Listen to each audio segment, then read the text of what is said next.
Hey everyone, today we are going to talk about the peace process that ends World War I. So some questions to consider in this presentation. What is the Sykes-Picot Agreement? What is the Treaty of Brest-Litovsk? What are the 14 points? What were the conditions of the Treaty of Versailles? What is the Treaty of Sèvres and why did it ultimately fail? And then finally, how did the map of Europe and the Middle East change from 1914 to 1918? So again, here are some key terms. Keep an eye out for these in blue, bold, and underlined throughout the presentation. So before we look at ultimately how World War I was ended through the treaty process, we're going to first take a look at something called the Sykes-Picot Agreement. Now, the Allied powers saw the Ottoman Empire, which would eventually join the war on the side of the Central Powers. The Allies saw the Ottoman Empire as a slowly failing state. There were many internal problems in the Ottoman Empire, and Great Britain, France, and Russia sort of saw the Ottoman Empire as a way for them to expand their influence in what we now know as the Middle East. So the Sykes-Picot Agreement started to partition the Middle East before the war was even over. And this agreement sort of led to the division of Syria, Iraq, Lebanon, and Palestine into various French and British administered areas. So ultimately, once the Ottoman Empire fails, the Allied powers are sort of ready and they have a plan to sort of go into the Middle East and partition it. And what we're going to see is that this Sykes-Picot Agreement ultimately influences the mandates that are established in the Treaty of Sèvres, which ultimately ends the war with the Ottoman Empire. So here is just a map of what that Sykes-Picot Agreement looks like. We see everything in pink would be under sort of British rule or British protection. Everything in purple would be under French rule. And then finally, Russian rule over Armenia. And then all three of these countries would sort of administer what is known as Palestine. And something important to note when talking about the Middle East is this Balfour Declaration. Balfour was sort of the British version of a Secretary of State, and he was trying to get groups of people to join the Allies and fight for the Allies. And he actually makes this promise to both Arabs and Jews living in Palestine that if they joined the Allies and fought for the Allies, then they would both be granted autonomy in what is known as Palestine. But in order to do that, Arab land in Palestine would have to be given to the Jews in order to keep that promise, which is going to be a very big issue. And we see that Britain declares sympathy for Zionism, or sort of the hope for a Jewish state, which it's a contradiction to its position sort of on Arab nationalism and helping Arab states gain autonomy and self-government. So this Balfour Declaration and the Sykes-Picot Agreement sort of go hand in hand with how to sort of deal with the Middle East in the aftermath of not having an Ottoman Empire. So the Treaty of Brest-Litovsk is how Russia ends up leaving the war. During World War I, this little thing called the Russian Revolution happens, and we see Russia has a transformation of power, and Vladimir Lenin, who is sort of the leader of this Bolshevik revolution, this Russian Revolution, wants to get Russia out of the war, and so he makes a treaty with Germany, and Russia sort of gets hit pretty hard in order to get out of the war. They lose about a third of its population, and 25% of its European lands go to Germany. So basically, all the parts of Russia that are in Europe are ceded or given to Germany. They lose territories that include sort of the Baltic states, so Finland, Poland, Ukraine, and so we're going to see a lot of land and population lost by Russia. And again, here is just a map that sort of shows you that line. Eventually, Russia will get this land back, but we will talk about that here in a few minutes. So this treaty ends that two-front war that had sort of hindered Germany. Germany was sort of stuck in the middle. They were fighting Russia on one side and then Britain and France on the other. And with the war ending for Russia, they can now just turn their attention to the Western Front and fight Britain and France. So 1918, we're getting to the end of the war. After Russia drops out, Germany is able to sort of shift all of its attention to the Western Front, and they sort of start this huge offensive. They are trying to sort of turn the tide of the war at the very, very end. But Germany was not counting on the United States sort of entering the war in 1917. And the United States is sort of there to help Britain and Russia right there at the end of the war, and sort of help stop that German offensive. By November of 1918, the German line had started to crumble without reinforcements, and ultimately Germany and Austria-Hungary were racked with revolution. They were sort of losing a lot of support for continuing this war. So Armistice Day is sort of the official end of World War I. We sort of hear this the 11th hour of the 11th day of the 11th month. We see that Germany signs a ceasefire that sort of goes into effect on November 11th. The Ottoman Empire had signed a ceasefire in October. Austria-Hungary had signed a ceasefire in early November because it was very obvious that the Central Powers would not be able to sort of come back from this. And the Central Powers sought peace based on the 14 points, believing that they would sort of get fair treatment. Believing that even in defeat, they would sort of, the terms of peace would not be harsh. Now, the 14 points is sort of the U.S. plan to end World War I along liberal democratic lines. It is proposed by the president at the time, Woodrow Wilson. And Woodrow Wilson thought that these 14 points were the only way that Europe and sort of the rest of the world could have a lasting peace. Remember, World War I was not just a European conflict. It truly was worldwide, given the colonies that were involved all around the world. And there were lots of different fronts to the fighting. And so Woodrow Wilson sort of really thinks that these 14 points are the only way that the world can sort of have lasting peace after the Great War. So here are Wilson's 14 points. Some of the highlights. He wanted to abolish secret treaties. So basically all diplomacy had to be out in the open. He wanted to make sure that there was freedom of the seas, that, everybody sort of had access to them. Sort of specific to World War I, he wanted to see Germany get out of Russia, so basically nullify that Treaty of Brest-Litovsk.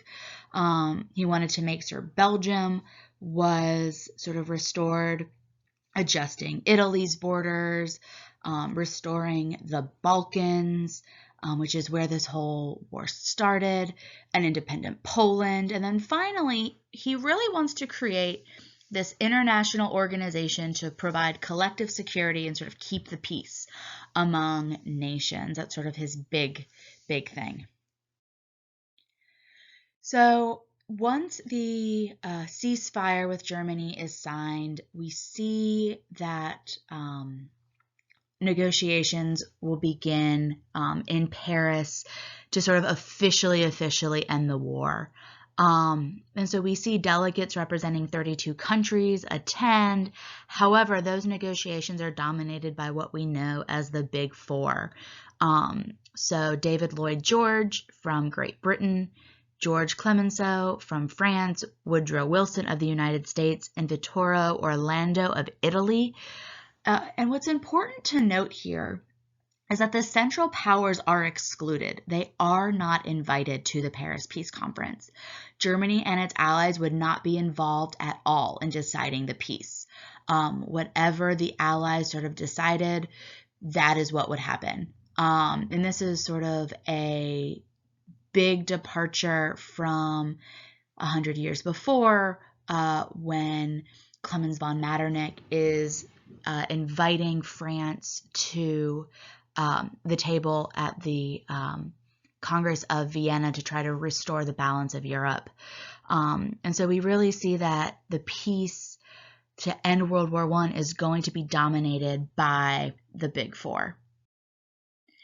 And Britain and France especially were concerned because they were close by to Germany. France shares a pretty big border with Germany.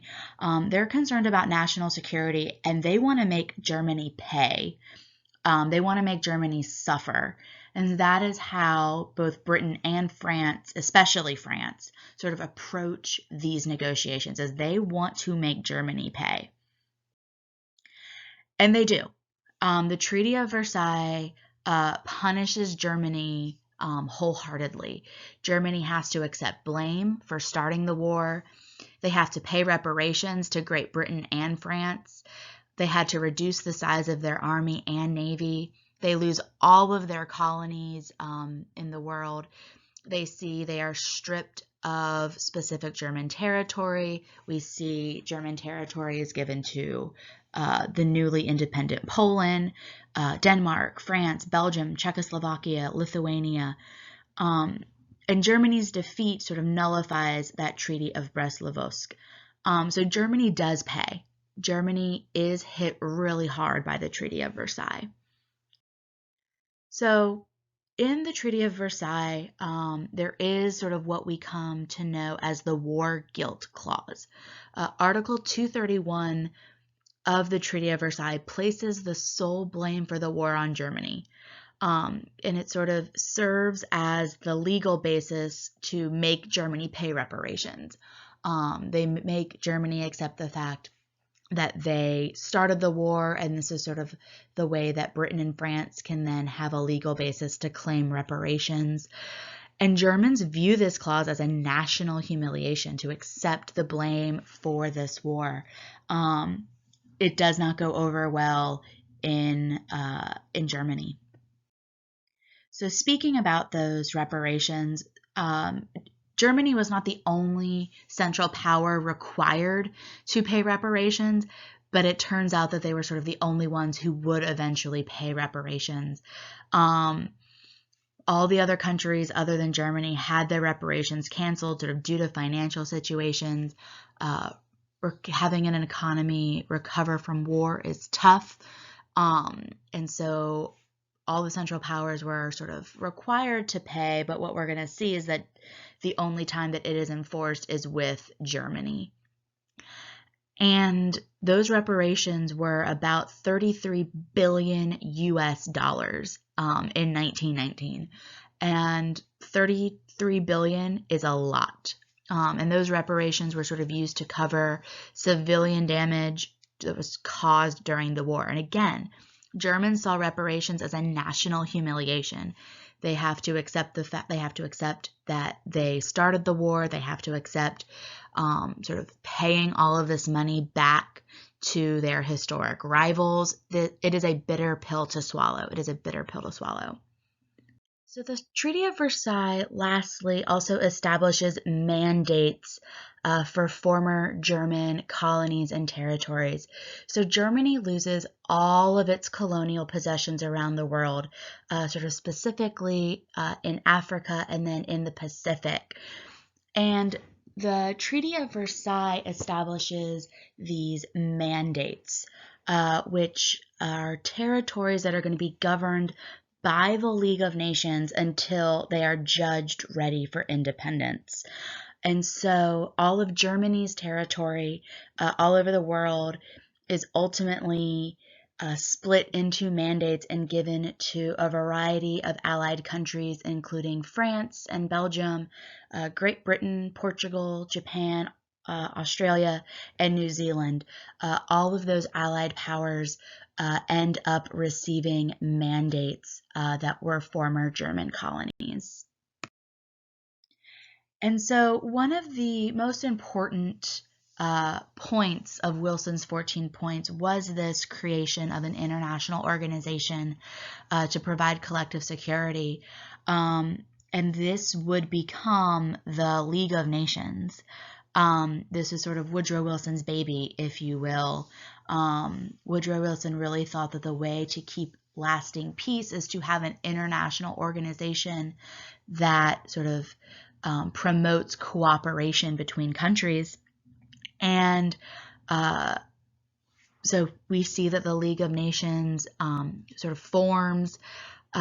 Germany and Russia are not included. They're not invited to join the League of Nations, which weakened the League. And then the U.S. Senate failed to ratify the Versailles Treaty. And so the United States also did not join the League of Nations, even though it had been proposed by the President of the United States. And we're going to start to see that the United States sort of has this policy of isolationism. They want to just sort of focus on the United States. They really don't want to be involved in world affairs. And the League of Nations is in place until 1946, when it dissolves and is sort of included into the formation of the League of Nations. So the Treaty of Versailles is not the only treaty that is signed to end World War I. We also see that the Ottoman Empire is almost forced to sign another treaty to end their participation in the war. The Treaty of Sèvres sort of marks the beginning of the partitioning of the Ottoman Empire. The Allies are quite interested in sort of splitting up the Ottoman Empire, which has sort of grown and been around for nearly 500 years at this point. So the Treaty of Sèvres ultimately abolishes the Ottoman Empire and obligates Turkey, which becomes sort of the seat of the former Ottoman Empire, to renounce all of its claims to former Ottoman lands in North Africa, in Arab Asia, what we know as the Middle East. The new country of Turkey is ultimately forced to give up all claim to that land. And it's interesting to note that as harsh as the Treaty of Versailles was to the Germans, the terms imposed on the Ottoman Empire can be considered even more severe, because the Ottoman Empire is sort of purposefully broken up to weaken this new state of Turkey and to sort of allow for more European influence in what we know as the Middle East. And that Sykes-Picot Agreement that Great Britain and France and Russia had sort of agreed to, that Sykes-Picot Agreement sort of becomes the basis for many of the borders that are going to be drawn sort of as a result of the Treaty of Sèvres. So the mandates that sort of come out of this treaty, again, we know that Europe is sort of very interested in moving into what we now know as the Middle East, and partitioning all of that land between themselves. And so the Middle East becomes comes under the control of Great Britain and France. Russia is sort of off dealing with its own struggles with revolution. So we see that Great Britain and France sort of really step into the Middle East to control it once the Ottoman Empire is gone.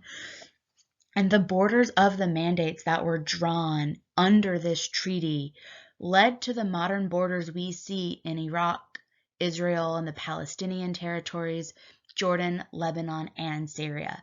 So just like we sort of see in Africa after the Berlin Conference, where those borders are going to sort of stay the same after decolonization, the same thing is happening in the Middle East.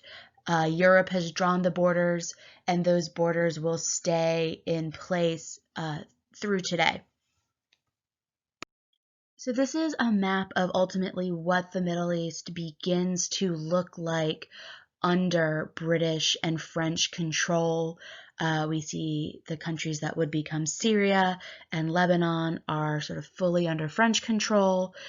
The countries that would become Iraq, part of Kuwait, Jordan, those are all under British influence. And then ultimately, the Palestinian territories are under international control. Needless to say, the Ottoman Empire was not thrilled with the Treaty of Sèvres, and the country of Turkey, which again is sort of formed in the aftermath of the fall of the Ottoman Empire, Turkish nationalists were not happy with the Treaty of Sèvres, with having to give up all of that territory, and they ended up starting this Turkish War for Independence. And ultimately, the Treaty of Sèvres was sort of revisited, and Turkey will ultimately give up all of those claims to the remainder of the Ottoman Empire. And in return, the Allies sort of recognized Turkish sovereignty within its new borders. So there are some sort of disputes over land that are settled through the Treaty of Lausanne, sort of 2 years after that Treaty of Sèvres was signed by the Allies, ultimately rejected by Turkey.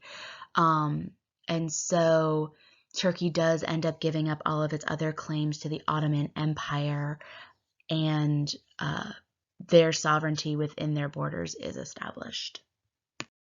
So here we just sort of see a map of the Middle East, sort of comparing 1914, when we still have the Ottoman Empire, compared to 1922. We really start to see that there are some independent states starting to form in the Middle East, but we still do see French and British influence in parts of the former Ottoman Empire.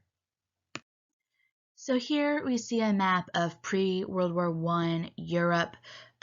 We are going to see that the Austria-Hungarian Empire is still around. We see that the Ottoman Empire down here is still around.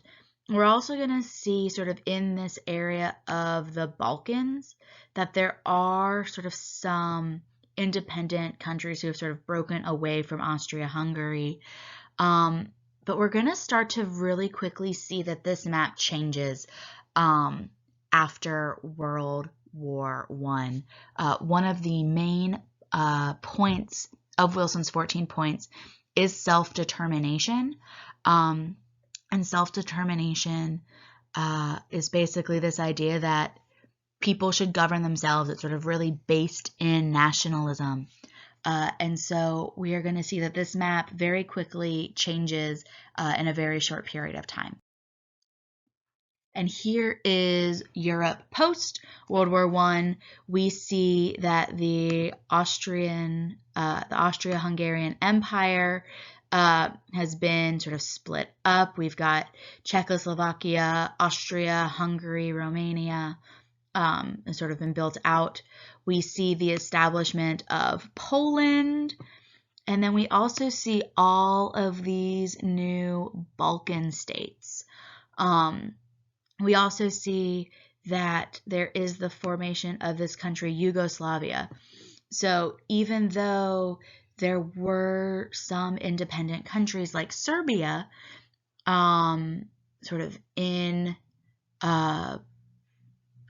this area, we're going to start to see that to sort of help with the balance of power, that even though the Austria-Hungarian Empire is gone, we do still see that there is a multi-ethnic state of Yugoslavia that is sort of still intact, and that is going to sort of have its own set of issues. So one sort of big impact of World War I is this brand new Europe. We see that there's an end of long-standing royal dynasties.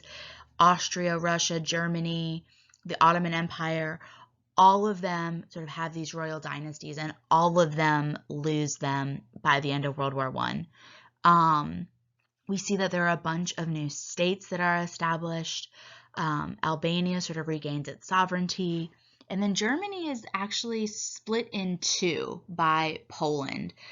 East Prussia becomes sort of separated from the rest of Germany. And again, here on this map, we can just sort of see sort of really well all the new states that are formed and sort of where their former empires were. Another big impact of World War I are the massive amount of casualties we see, both military and civilian. We see that there are roughly 10 million soldiers who are dead, 10 million civilians who are dead. Towards the end of World War I, we see that there is a flu pandemic that kills about 20 to 40 million people around the world. And then 15 million people died during the Russian Revolution and the subsequent Civil War.